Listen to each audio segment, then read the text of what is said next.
So it's interesting, right? Any news that comes out from Microsoft is always looked at with a fine comb, a really kind of scope that's kind of so narrow-minded that it can only be bad. This can only be a negative thing. This can only be a bad thing for Xbox. Xbox dead. I mean, we've heard it time and time again.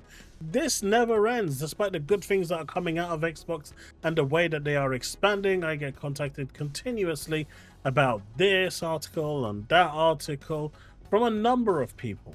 And I just don't get it. If Xbox is dead, why do you even care?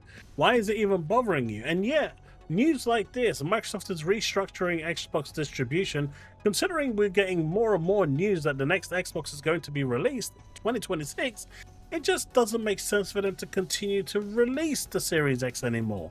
We're talking like a year in left. They've probably got enough stock to survive that year anyway, and the countries that are still selling are continuing to manufacture if supplies don't last. But in the areas where it's really quiet, it just makes sense to kind of just start to wind that down and set up production for the new console. It's, like I said, especially when we're looking at stuff where 2026 is supposed to be, the year of release. Now, this was the original year of release before it changed to 2027, but it looks like the 2026 is back on the cards, especially with it being the 25th anniversary for Microsoft. Now, November 15th is a special day because that is the day Halo Combat Evolved actually released. So everything kind of points towards it, and this restructuring to me just makes sense, right?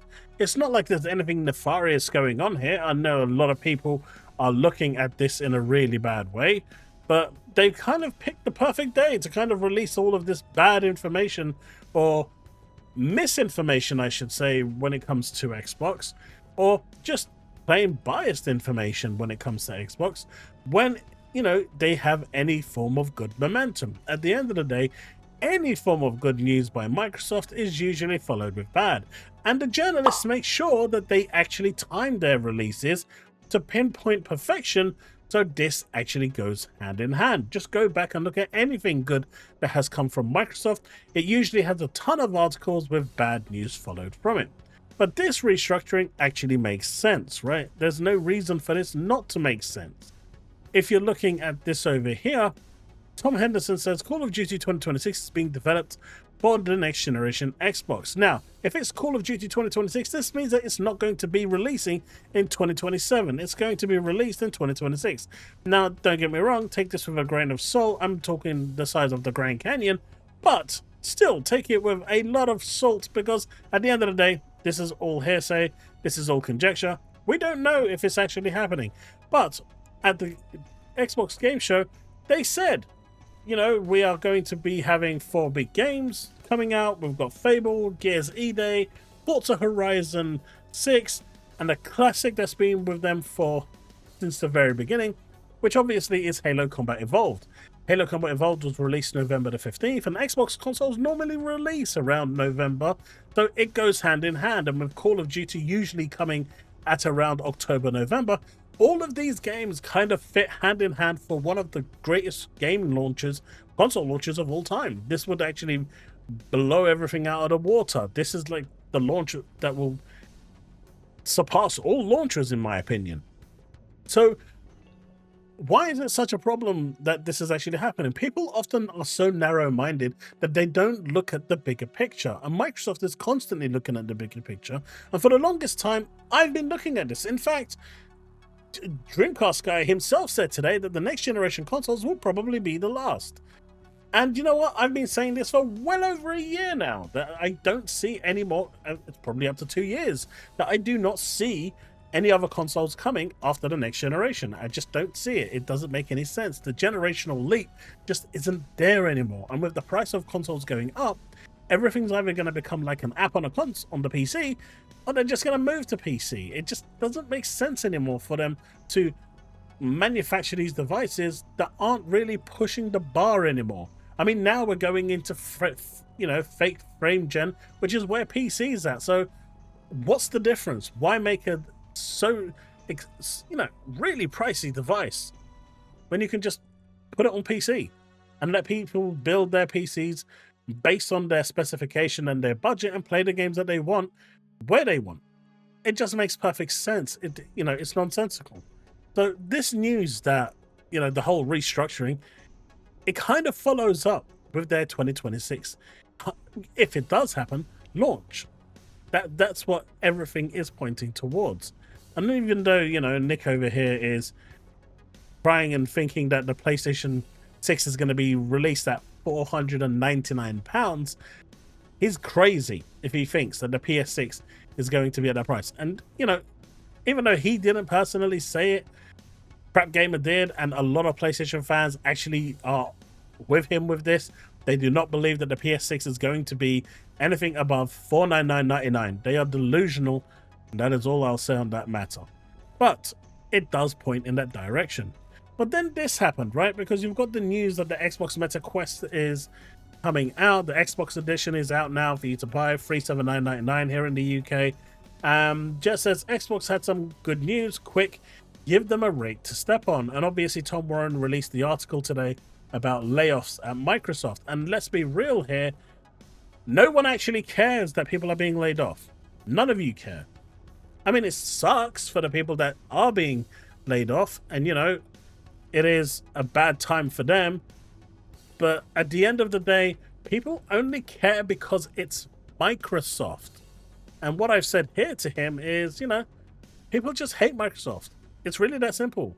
If this was with any other company, be it Apple, Amazon, Google, anywhere else, no one would blink an eye, no one cares. Bend Studios laid off a third of their studio and no one cared.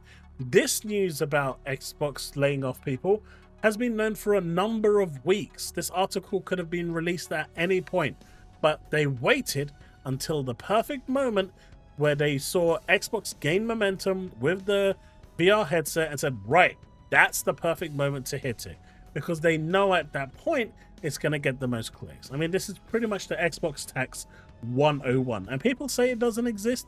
It 100% does. Because any other company... Look, I'll give you another example. Xbox is doing this congregated launcher. Everyone is losing their mind. Oh, it's not like we're going to leave Steam. Oh, we're not going to use the Game Pass app. We're not switching from here. But did they say those same things to GOG when they released their Galaxy app? Yeah, they didn't, did they? But GOG has had this feature for a long time, and they've pretty much done the same thing. But no one decided to bat an eye because it's not Microsoft. You can get third-party launchers that do exactly what GOG does with their GOG Galaxy. But do you know what? No one batted an eye because it's not Microsoft. All of this is fake pandering. All of this is the Xbox tax. I hate to bring it back up, but it really is. The reality is, the restructuring that's taking place right now is probably because they're getting ready for the new console that's going to launch. It makes perfect sense. It fits with everything that's going out there right now. And this information here that you're seeing with, get them rakes and step on it, it's just stupid. It's absolutely stupid. The bottom line is, people will always want to hate on Microsoft. They will always pinpoint the most, the best time to attack them when they've got any form of momentum, to ruin that momentum because it gets them clicks. At the end of the day, it is just a thing. But it's also quite sad that people are not seeing the bigger picture, and I for one am. On to some more positive news, of course. Spartan Survivors is a roguelike game which is hopefully going to be something cool. A lot of people are excited for this. The Halo studio actually reached out to them and gave them their blessing without Spartan Survivors actually, I don't think, even asking them, and this is really cool stuff. I know Halo Studios is usually cool with this because they do the red versus blue stuff, and they were perfectly fine with the use of their IP, and they're generally quite good with this. But for them to have reached out and, even left a really positive message here, really love to see the passion you and your team have poured into this experience. It really is fun, and we look forward to getting further in our playthrough and unlocking more stuff. It's great to see that, they took the initiative to say, hey, you know what? You're using our IP, you're using our mascot, but go for it, go to town. We're okay with it. And I wish we'd see more of this other than what we see usually, which is a cease and desist lawsuit. This is what I was talking about when it came to the Xbox PC app officially integrating into other stores, and it's like other launchers on PC have been doing this for years. It's nothing new. It's like, exactly, so why even find the need to hate on it? And a lot of people are hating on this, but it's just weird because GOG has been doing this for years and nothing was really talked about with GOG. Everyone turned, the other way and was like, okay, whatever. So why is it a big problem when Xbox does it? It's just weird, right? It's just weird. Finally, I just wanted to finish up on this because patch 1.5 is coming tomorrow. This is on June the 25th. I don't know exactly what this patch is going to entail, so hopefully we'll get some patch notes tomorrow. There is nothing here. Apparently, there might be 2-player co-op. Or is this just demo flow really hoping that there'll be 2-player co-op? That would actually be really, really cool. Headshot damage increase, base stamina increase, people are asking for. We don't really know what it is because there's no patch notes. That will all arrive tomorrow. But if you are looking forward to more Stalker information, more Stalker 2, here you go. But folks, that's the video. I hope you've enjoyed it. Don't listen to the naysayers. Don't listen to all the people that are just wanting to hate and ruin your excitement for video games. At the end of the day, there's a lot going on in the world of Xbox, be it the Xbox ROG Ally, be it the Quest 3 Xbox Edition, Limited Edition, or be it the next generation Xbox console, whatever it's going to be it a hybrid PC or just a flat-out PC with different SKUs for it. At the end of the day, it is going to provide you with a ton of gaming fun, and that's where it's at. That's where it should be at. None of this. I mean, there's people begging Hideo Kojima right now not to release Death Stranding 2 on Xbox.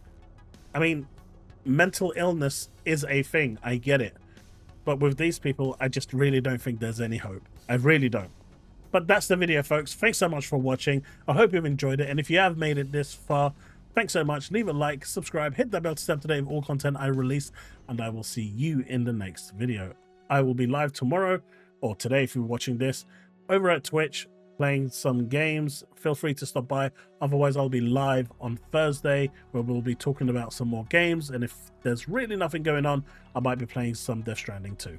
Right, that's the video. Thanks so much for watching, and I'll see you in the next one. Remain legend.